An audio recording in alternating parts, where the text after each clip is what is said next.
Hello everyone, welcome और welcome back to my channel. कैसे हो आप सब? आई रियली होप कि आप सभी अच्छे होंगे और सेफ़ होंगे। कल मैंने आपको चैप्टर नंबर 8 स्टार्ट करवा दिया था, जिसमें न्यूटन कॉट्स क्वाड्रेचर फार्मूला से हमने 3 फार्मूला डिराइव करने सीखे थे।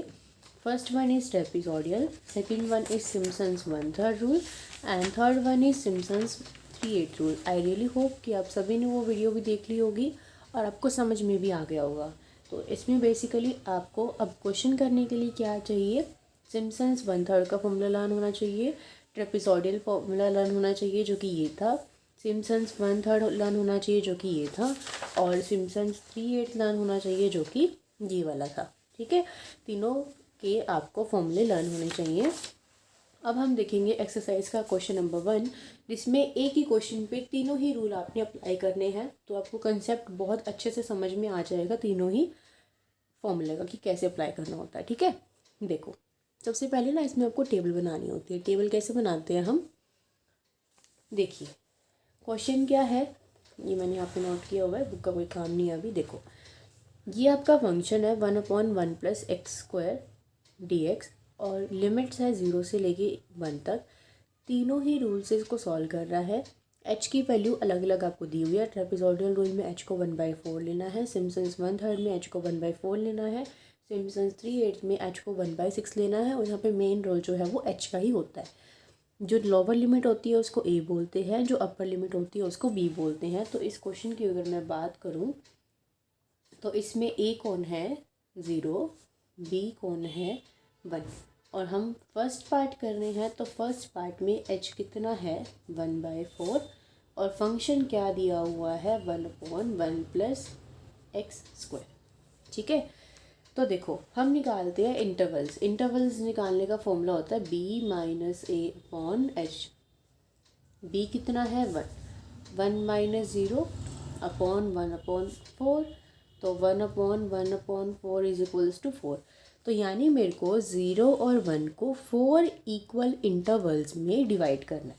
अब कंफ्यूज मत होना, आप इसको सिंपली ऐसे कर सकते हो। देखो 0 है और 1 है, 0 और 1 को 4 इक्वल इंटरवल्स में डिवाइड करना है ना, तो इसको ऐसे लिख लो कि 0 को भी 4 से डिवाइड करना है, 1 को भी 4 से डिवाइड करना है, 2 को भी 4 से डिवाइड करना है, 3 को भी 4 से डिवाइड करना है, और फिर वैल्यू कितनी है 4 है तो 4 को भी 4 से डिवाइड करना है।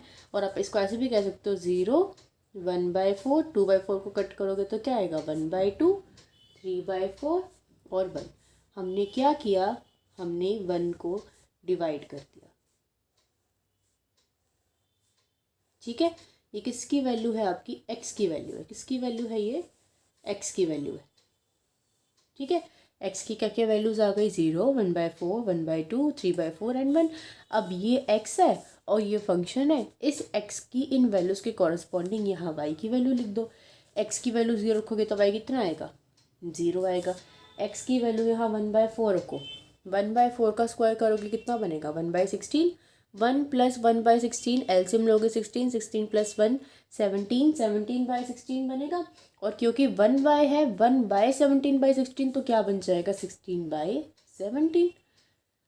फिर उसके बाद कितना पुट करना है x को 1/2, 1/2 का स्क्वायर 1/4, 1 + 1/4 5/4, 1/5/4 इज 4/5, 3/4, 3/4 का स्क्वायर करोगे 9/16, 1 + 9/16 करोगे तो 25/16 और ऊपर जाके 16/25। फिर 1 पुट करोगे तो 1/1 + 1 1/2। बना दी टेबल, ये आपने ऐसे टेबल बनानी होती है।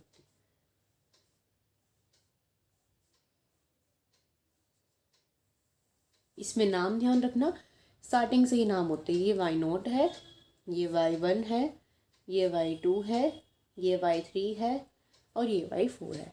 अगर सेकंड पार्ट देखें तो सेकंड पार्ट में भी h की वैल्यू 1/4 ही है। a ये है, b ये है, h ये है, तो टेबल हमारी सेकंड पार्ट में यही रहेगी। लेकिन h थर्ड पार्ट में 1/6 हो जाएगा तो हमारी यहाँ पे h की वैल्यू चेंज हो जाएगी। मैं आपको थर्ड पार्ट में बताती हूँ, लेकिन फर्स्ट और सेकंड पार्ट के लिए टेबल आपकी यही रहेगी।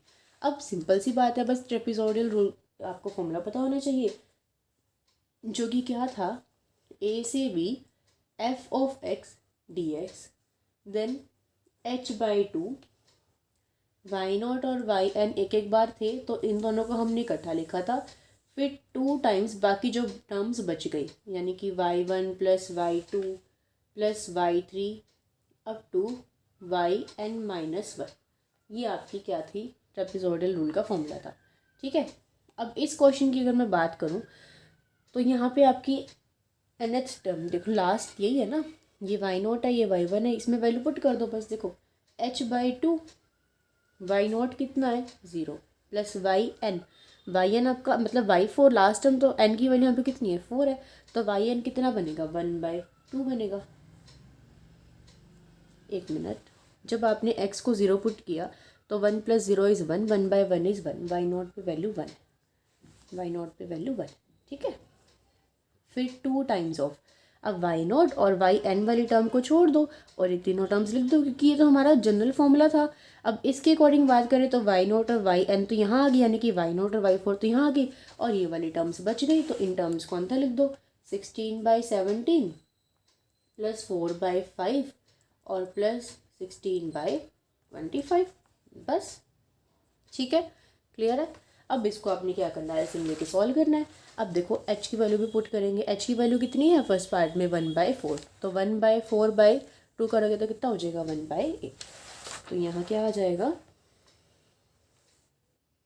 1/8, 1 + 1/2 कितना हो जाएगा 3/2, प्लस 2 तो बाहर यहाँ है 16, 17, 5 और 25, इन सब का एलसीएम लोगे तो कितना आ जाएगा 2125, इनके अंदर मल्टीप्लाई करोगे तो ये तो 2000, ये 1700। आपकी मर्ज़ी है, पॉइंट्स में लिखना चाहो तो पॉइंट्स में सॉल्व कर लेना, ये आप पे डिपेंड करता है, जैसे आपको कंफर्टेबल लगे कैलकुलेशन करना वैसे करना। ठीक है, इसमें तो कैलकुलेशन वर्क इतना फिर भी नहीं है, जो गॉस क्वाड्रेचर फॉर्मूला है ना उसकी कैलकुलेशन मैं आपको सिखाऊंगी। ये तो सिंपल कैलकुलेशन है, ये तो आप खुद कर सकते हो। देखो ये 1.5 हो जाएगा, इसको अगर डिवाइड करते हो आप कैलकुलेटर की हेल्प से तो ये इतना हो जाएगा, फिर 1/8, फिर तो बस कैलकुलेशन ही है 1.5, 4.7622, 1/8, 6.2622, और इसको सॉल्व करते हो तो 0.782775 कुछ ऐसा आता है। आपकी बुक में एक लाइन और ऐड की हुई है क्वेश्चन के बाद, hence compute an approximate value of pi in each case. हर केस में आपको ना पाई की वैल्यू कंप्यूट करनी है। देखो अगर मैं इसकी बात करूं, फंक्शन क्या दिया हुआ है, टेंजेंट इनवर्स, सॉरी फंक्शन क्या दिया हुआ है, ये दिया हुआ है टेंजेंट इनवर्स एक्स का डेरिवेटिव होता है ना ये, तो इसका इंटीग्रेशन क्या हो जाएगा, टेंजेंट इनवर्स एक्स हो जाएगा। लिमिट कहाँ से कहाँ तक है 0 से 1 तक, तो यानी कि इस पे लिमिट कहाँ से कहाँ तक है 0 से 1 तक, तो it means tangent inverse 1 minus tangent inverse 0, तो इसकी वैल्यू क्या आ गई π/4 आ गई, π/4। ठीक है, तो यानी कि फंक्शन की वैल्यू क्या आ रही है π/4। इस फंक्शन को सॉल्व करने पर मुझे क्या मिल रहा है π/4, और हमने अभी इसी फंक्शन को सॉल्व किया है। इस फंक्शन को सॉल्व करने पर क्या वैल्यू मिली है 0, ये मिली है π/4 की वैल्यू, यानी कि किसकी इक्वल आई है 0.782775, तो यहाँ से पाई की वैल्यू क्या हो जाएगी, ये हो जाएगी, जिसको मल्टीप्लाई करके क्या आएगा 3.1311। बस यहाँ से हमें क्या करना है, हर एक स्टेप में पाई की वैल्यू को कंप्यूट करना, ठीक है, कैलकुलेट करना है, कुछ भी कह। अब देखो सेकंड पार्ट पे आ जाओ। सेकंड पार्ट में क्या यूज़ करना है, सिम्पसन्स 1/3 रूल यूज़ करना है, और एच आपका ये है तो टेबल तो हमारी इसमें भी यही रहेगा, बस सिम्पसन्स 1/3 का फॉर्मूला हम यहाँ पे लगा देंगे। तो आपको पता ही है कि सिम्पसन्स, अब ये फॉर्मूले तो देखो आपको लर्न करने पड़ेंगे, मैंने आपको कल बहुत अच्छे से डिटेल में समझा दिए हैं, समझ लिए। एक बार अपने हाथ से प्रैक्टिस करोगे ना, लिख के देखोगे तो अपने आप ही आपको याद हो जाएगा कि हमने पहले टी रूल किया था, फिर सिम्पसन्स 1/3 रूल किया था, फिर सिम्पसन्स 3/8 रूल किया था। और जो चीज़ें मैंने आपको कल बताई थी उनको ज़रूर याद रखना, क्वेश्चन में वो चीज़ें बहुत हेल्प करेंगी। ऐसे याद कर सकते हो कि पहले ट्रेपेजोइडल रूल किया था, उसमें एन की वैल्यू को 1 पुट किया था, तो उसमें तो कुछ भी नहीं है, वो किसी पे भी अप्लाई हो सकता है क्योंकि एन की वैल्यू 1 है। लेकिन उसके बाद हमने एन की वैल्यू को 2 पुट किया था, और रूल कौन सा था, सिम्पसन्स 1/3 रूल था। तो वहाँ पर क्या होगा, अगर एन इवन होगा ना तो ही हम उस रूल को अप्लाई कर सकते हैं, और तीसरे में n की वैल्यू को 3 पुट किया था, तो y 3 का मल्टीपल अगर होगा तो ही हम उस वाले फॉर्मूले को यूज़ कर सकते हैं। तो ये चीज़ें ध्यान रखना भी एक्सरसाइज में समझाऊंगी कि कैसे इसका यूज़ होता है, ठीक है। ये मैंने यहाँ पे लिख दिया Simpson's 1/3 rule, h/3 y0 plus yn 4 times of y1 y3, और जो टर्म्स होंगी मतलब और टर्म्स होंगी यहाँ पे, और 2 times of y2 y4 y6। यहाँ पे आप ऐसे भी लिख सकते हो ऑड टर्म्स, और यहाँ लिख सकते हो इवन टर्म्स, जैसे भी आपको लर्न ईजीली रहे वैसे लिख लेना, ठीक है। तो a to b fx dx, h कितना है इस क्वेश्चन में सेकंड पार्ट में 1/4, तो 1/4 इंटू 3 1/12। वाई नॉट कितना है, ये देखो टेबल तो यही रहेगी ना, वाई नॉट कितना है 1 और वाई एन कितना है 1/2, तो 1 प्लस 1/2। फिर 4 टाइम्स ऑफ y1, यहाँ पे कौन सी टर्म आएगी, सिर्फ y1 और y3, क्योंकि और टर्म्स तो यही बची हैं, जिसकी वैल्यू कितनी है 16/17 प्लस 16/25, और फिर 2 टाइम्स ऑफ y, सिर्फ इवन टर्म आएगी, और इवन टर्म्स में एक ही बची है जो कि है y2, और जिसकी वैल्यू है 4/5, ठीक है। तो अब यहाँ पे लिख देते हैं इसको और सॉल्व करके, 1/12 ये 3/2 हो जाएगा, यहाँ तो 4 कॉमन था बाहर, 17 और 25 है तो इसका एलसीएम 425 हो जाएगा, यहाँ पे 400 आ जाएगा और यहाँ पे 425 आ जाएगा। उसके बाद 2 इंटू 4/5 है तो 8/5 हो जाएगा, ठीक है। 1/12 3/2 प्लस इसको ऐड करोगे तो 825/425 प्लस 8/5, 1/12 1.5 प्लस 4 इंटू 1.9411 प्लस 1.6,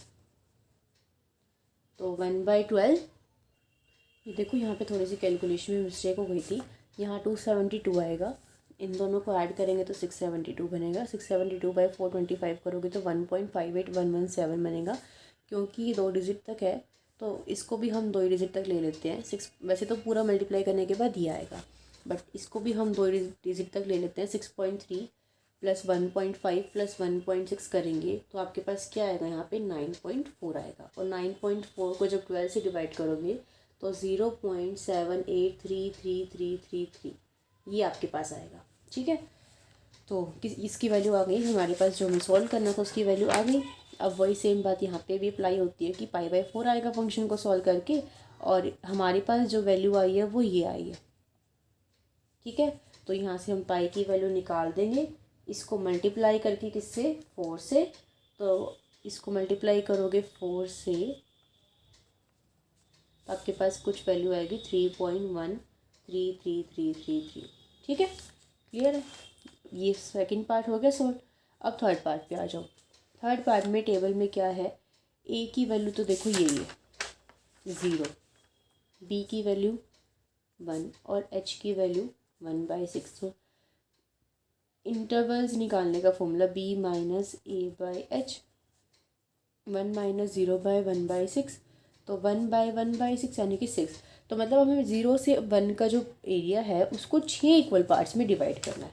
तो इसको आप ऐसे समझ सकते हो कि 0 को भी 6 से डिवाइड, 1 को भी, क्यों, क्योंकि ये 6 तक है ना, x की वैल्यू 6 आ गई आपकी, तो 2 को 6 से डिवाइड, 3 को 6 से डिवाइड, 4 को 6 से डिवाइड करना है, 5 को 6 से डिवाइड करना है और 6 को 6 से डिवाइड करना है।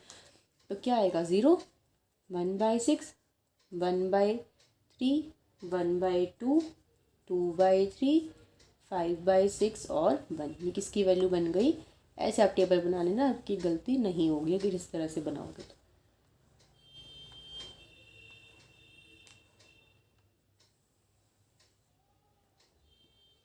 इसके कॉरस्पॉन्डिंग वही सेम y की वैल्यू निकालना है। फंक्शन है क्या आपका 1/1 प्लस x², ठीक है। x के अंदर वैल्यू पुट करो, 0 होगा तो 1/1 प्लस 0 यानी कि 1 ही आएगी। 1/6 करो, 1/36, 36 प्लस 1 37/36, ऊपर जाने के बाद 36/37, 1/3 यानी कि इसका स्क्वायर 1/9, यानी कि 10/9 और ऊपर जाने के बाद 9/10। 1/2 का स्क्वायर 1/4 प्लस 1 5/4, ऊपर जाने के बाद 4/5। 2/3 का स्क्वायर 4/9, 1 ऐड करोगे तो 4 यहाँ पे क्या है आपका 2/3 का स्क्वायर तो 4/9। ठीक है, 1 + 4/9 करोगे तो 13/9 हो जाएगा और ऊपर जाने के बाद 9/13। 5/6 करोगे तो 25/36 और एलसीएम लो के ऐड करोगे तो 61 बन जाएगा। 61/36 और ऊपर जाने के बाद 36/61। 1 करोगे तो 1/2।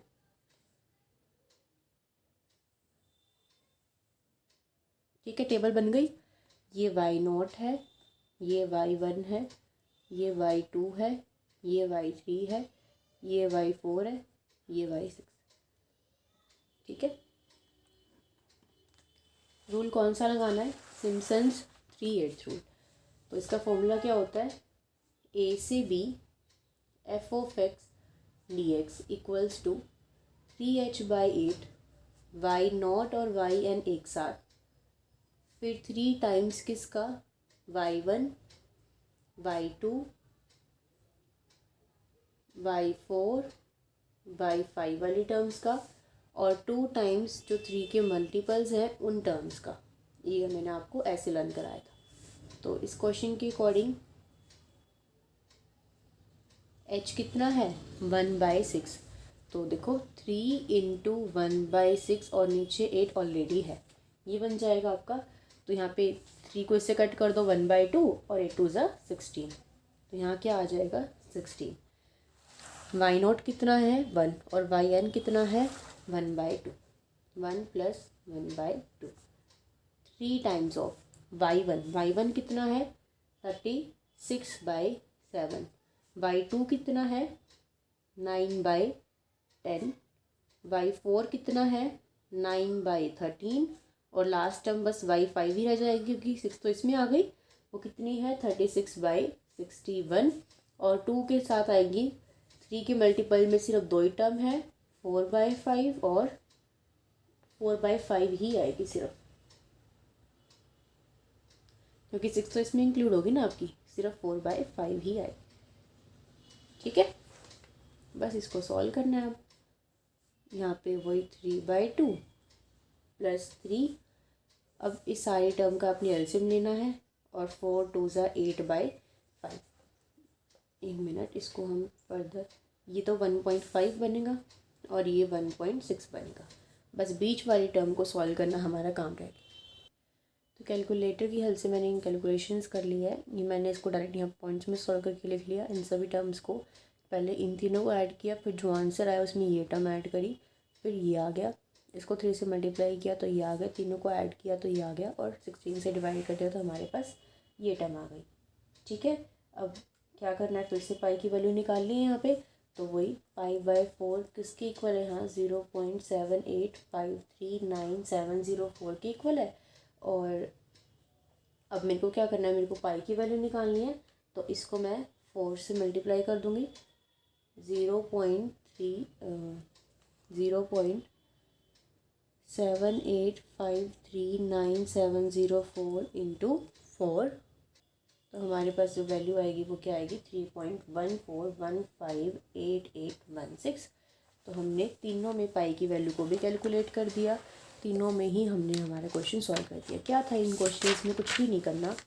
सबसे पहले तो टेबल बनानी आनी चाहिए, ABH का पता होना चाहिए। टेबल बनाओ, फॉर्मूले में वैल्यूज पुट करो और आंसर निकाल दो। अब ये तो डायरेक्ट था क्वेश्चन, लेकिन कुछ क्वेश्चन आपको ऐसे भी मिलेंगे जहाँ आपको ये नहीं दिया होगा कि क्या अप्लाई करना। देखो, एक तो एक चीज़ का मतलब हमेशा ध्यान रखना, जैसे इस वाले क्वेश्चन में आपको ऑर्डिनेट्स दे रखा है। देखो क्या दे रखा है इस वाले क्वेश्चन में, 11 ऑर्डिनेट्स। ऑर्डिनेट्स का मतलब तो ना ये होता है, देखो जैसे कि 11 ऑर्डिनेट है, तो अगर हम इसको ऐसे बनाने लगे तो 1 2 3 4 5 6 7 8 9 10 ये 11 आपके ऑर्डिनेट्स बन गए। लेकिन अगर आप इंटरवल को काउंट करोगे तो इंटरवल तो 1 2 3 4 5 6 7 8 9 10 इंटरवल होंगे ना। तो ऑर्डिनेट से हमेशा एक नंबर कम क्या होते हैं, आपके सब इंटरवल्स होते हैं। और इस एक्सरसाइज में, इस क्वेश्चन में हमें सब इंटरवल्स से ही मतलब है, ऑर्डिनेट पे हमारा क्वेश्चन डिपेंड नहीं करता। हमारा क्वेश्चन डिपेंड करता है कि सब इंटरवल्स कितने हैं। तो अब इसमें क्या करा आपको यहाँ पे ये लिख दिया सिम्पसन्स रूल। अब सिम्पसन्स रूल तो 1/3 भी होता है, सिम्पसन्स रूल तो 3/8 भी होता है। तो हम यहाँ पे कौन सा अप्लाई करें? तो यहाँ 11 ऑर्डिनेट्स दे रखा है, इसका मतलब सब इंटरवल्स कितने हैं, 10 हैं। तो वही बात जो मैंने आपको क्वेश्चन करते हुए याद करवाई थी कि हमने सबसे पहले टी रूल किया था, जिसमें एन की वैल्यू को 1 पुट किया था, जो कि हर किसी पे अप्लाई हो जाता है। फिर हमने सिम्पसन्स 1/3 रूल किया था, जिसमें एन की वैल्यू को 2 पुट किया था, तो वो रूल वहाँ पे अप्लाई होगा जहाँ एन की वैल्यू इवन होगी। देन हमने 3 पुट किया था सिम्पसन्स 3/8 रूल में, तो वो वहाँ अप्लाई होगा जहाँ पे नंबर 3 का मल्टीपल होगा। तो यहाँ पे सब इंटरवल कितने हैं, n = 10, 10 is a even number. So यहाँ पे हम कौन सा रूल अप्लाई करेंगे, सिम्पसन्स 1/3 रूल। बस वो आपको इसी चीज़ में कंफ्यूज कर सकता है इस तरह लिख के, बाकी तो कुछ भी मुश्किल नहीं है। फॉर्मूला आना चाहिए, कैलकुलेशन करनी आनी चाहिए। देखो यहाँ पे डायरेक्ट लिख रखा है Simpson's 1/3 rule, 5 subintervals, trapezoidal rule, और Simpson's 1/3 rule, 3/8 rule, 3/8 rule, 1/3 rule, trapezoidal rule. इसमें नहीं था, ये मैंने आपको समझा दिया कि कैसे लगाना है, ठीक है। उसके बाद देखो ये वाला क्वेश्चन अगर हम देखें, इवेल्युएट 0 से π/2, evaluate this function correct to 4 decimal places by dividing the range into 3 equal parts। अब 3 equal parts में डिवाइड करना है, तो मतलब n की वैल्यू क्या है, यहाँ पे 3 है, तो यहाँ कौन सा रूल अप्लाई करोगे, सिम्पसन्स 3/8 रूल अप्लाई करोगे। और इसकी टेबल बनाने के लिए मैंने आपको ये कैलकुलेटर, इसमें मैं आपको बस ये बता देती हूँ कि कैलकुलेटर कैसे यूज़ करना है। देखो क्या है, 8th क्वेश्चन में क्या दे रखी है, a की वैल्यू 0 दे रखी है, b की वैल्यू कितनी दे रखी है, π/2, और आपको क्या कहा है कि 3 इक्वल पार्ट्स में इसको डिवाइड करना है, यानी कि n की वैल्यू कितनी है, 3। तो h का फॉर्मूला क्या होता है, b - a/n। तो b कितना है, π/2 - 0/n कितना है, 3। तो π/2/3 इट मीन्स π/6। तो इस क्वेश्चन में अब h कितना हो गया, π/6 हो गया। इसका मतलब क्या से, वही जैसे हम करते थे ना, b - a/h, π/2 - 0/π/6, यानी कि π/2/π/6। तो π/2 ये कट जाएगा, यानी कि 3। तो 0 को भी हम डिवाइड कर देंगे किससे, π/6 से, 1 को डिवाइड कर देंगे π/6 से, 2 को डिवाइड कर देंगे π/6 से, और 3 को डिवाइड कर देंगे π/6 से। ये मैं आपको इसलिए समझा रही हूँ ताकि आप गलती ना करो इसको डिवाइड करने में, ठीक है। तो ये तो 0 ही रहेगा, ये क्या हो जाएगा, π/6 हो जाएगा, ये कितना हो जाएगा, π/3 हो जाएगा, और ये π/2 हो जाएगा। तो ये तो x की वैल्यू तो समझ में आ गई ऐसे। लेकिन अब इसके कॉरेस्पॉन्डिंग आपने ना y की वैल्यू निकालनी है, y की वैल्यू निकालनी, और फंक्शन कितना है, 0 से π/2 e⁻⁴ sin x और dx, ठीक है। तो मैं आपको समझाती हूँ कि कैसे निकालते हैं। देखो कैलकुलेटर चलाना सिखाती हूँ मैं आपको। सबसे पहले तो आपका कैलकुलेटर जो है वो रेडियन मोड में होना चाहिए। कन्वर्ट कैसे करते हैं, ये देखो, ये मोड होता है, आई थिंक विजिबल होगा आपको, ये मोड है, इसको प्रेस करो, ये क्या आ गया, कंप्यूटर, स्टैंडर्ड और रजिस्टर। इसका हमें काम नहीं है, एक बार और मोड दबाओ, तो क्या आ गया, डिग्री, रेडियन, ग्रेडियंट।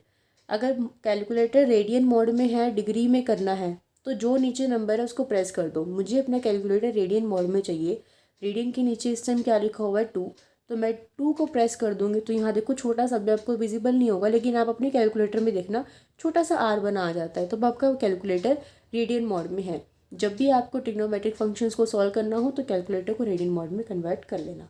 अब फंक्शन क्या है, e⁻⁴ sin x, ठीक है, e⁻⁴ sin x है।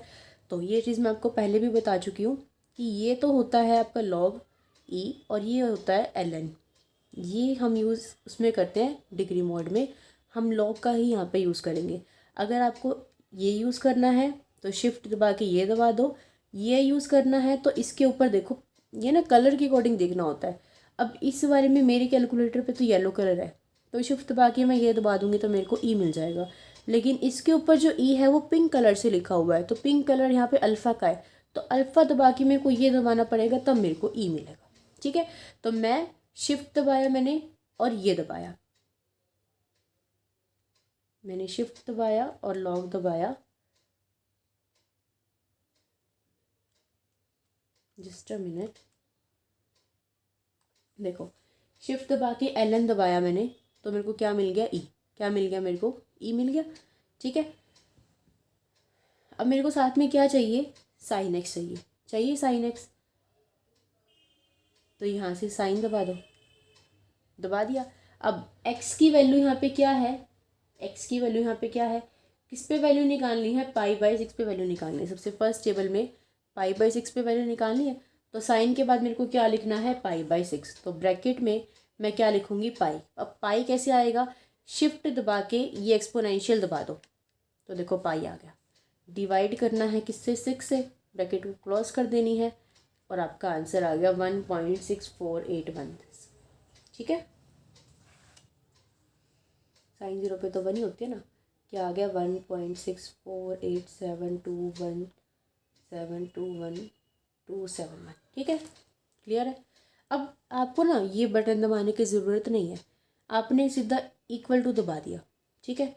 और जो वैल्यू आपको लिखनी है ना वो स्क्रीन पे लिख दो, ये उसके अंदर ऐड वगैरह कुछ नहीं होगी। क्या होता है, अगर हमें इस वैल्यू को बाद में यूज़ करना हो तो इक्वल टू दबा दो। अब ये जो लास्ट वैल्यू होती है ना कैलकुलेटर पे, ये आंसर बन जाती है अपने आप।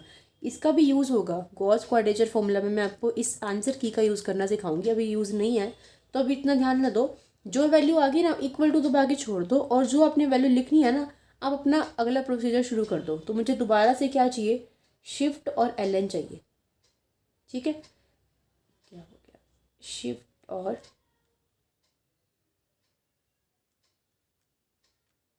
शिफ्ट और LN दबाया, ई आ गया। फिर क्या चाहिए, साइन चाहिए, फिर ब्रैकेट चाहिए, फिर शिफ्ट दबा के एक्सपोनेंशियल दबाया तो क्या आ गया, पाई। वैल्यू किस पे निकालनी है, π/3, तो मैं इसको डिवाइड कर दूंगी 3 से, ब्रैकेट कर दूंगी बंद, वैल्यू आ गई 2.377426, तो 2.377426। ऐसे ही π/2 की वैल्यू हम निकाल लेंगे, ई। ये देखो शायद मैंने, ये होता है ई बेस में और ये होता है 10 बेस में। अब हमें हमारा क्वेश्चन ई बेस में करना है ना, तो इसलिए हम ये LN यूज़ कर रहे हैं। इसका बेस 10 होता है, हमें 10 बेस नहीं चाहिए होता, हम हमेशा इसी का यूज़ करते हैं। और जो ये वाली बात थी कि अल्फ़ा वाली, वो ये है कि अगर आपने डिग्री मोड में करना है तो अल्फ़ा दबा के ये दबाना पड़ता है। अब हम रेडियन मोड में कर रहे हैं ना, तो ये दबा के ये दबाएंगे तो e⁻x। देखो इसमें आपको विजिबल शायद, जस्ट अ मिनट, ये देखो येलो कलर से क्या लिख रखा है, e⁻x, और पिंक कलर से क्या लिख रखा है, ई। तो शिफ्ट दबा के LN दबाओगे तो e⁻x मिलेगा, अल्फ़ा दबा के LN दबाओगे तो सिर्फ ई मिलेगा। लेकिन मेरे को तो यहाँ एक्सपोनेंशियल चाहिए ना, मेरा क्वेश्चन क्या है, e⁻ sin x है, तो मेरे को e⁻ समथिंग चाहिए। तो अब जो ये हम सॉल्व कर रहे हैं ना, वो e सोल्व नहीं हो रहा, वो e⁻ sin x सॉल्व हो रहा है। समझ में आया आपको मैं क्या लिख रही हूँ, ये इसलिए हम ऐसे लिख रहे हैं। अब ई आ गया, साइन आ गया, ब्रैकेट आ गई, शिफ्ट एक्सपोनेंशियल दबाया, पाई आ गया, डिवाइड किससे करना है, 2 से करना है, ब्रैकेट बंद, वैल्यू आ गई 2.71821। बस टेबल बन गई। ये y0 हो जाएगा, ये y1 हो जाएगा, ये y2 हो जाएगा, ये y3 हो जाएगा। सिम्पसन्स 3/8 रूल लगाना है, जिसका फॉर्मूला भी मैं आपको लास्ट वाले क्वेश्चन में बता के चुकी हूँ। ये वाला ph/8 वाला, वैल्यू को पुट करना, आंसर निकालना, आंसर आ जाएगा। था कुछ मुश्किल, कुछ भी मुश्किल नहीं है। अगर फॉर्मूला पता है और कैलकुलेटर चलाना आता है तो फ्री के आपके नंबर है। ये इसी वीडियो में इतना ही करेंगे। इसके बाद गॉस क्वाड्रेचर फॉर्मूला और एक और फॉर्मूला है वो रह जाएगा, इसमें गॉस क्वाड्रेचर मेन है, उसमें कैलकुलेशन समझाऊंगी आपको कैसे करनी है, ठीक है। और आगे वाला जो चैप्टर है 9 चैप्टर, उसमें तो सारा ही काम कैलकुलेशन का ही है। तो फिर आई थिंक कि आपको ये वाला क्वेश्चन समझ में आ गया होगा। T rule, Simpson's 1/3 rule, 3/8 rule कैसे अप्लाई करना है, कैसे यूज़ करना है। फिर भी कुछ ना समझ में आए तो आप मुझसे पूछ सकते हो, मैं आपको बता दूंगी। और अगर समझ में आ गया हो, वीडियो पसंद आ गई हो, तो प्लीज़ वीडियो को लाइक कर देना, अपने सभी फ्रेंड्स के साथ शेयर कर देना। चैनल पे अगर आप नए हो तो चैनल को सब्सक्राइब करना बिल्कुल मत भूलना। मिलते हैं नेक्स्ट वीडियो में, तब तक के लिए bye bye, take care, keep watching and keep studying.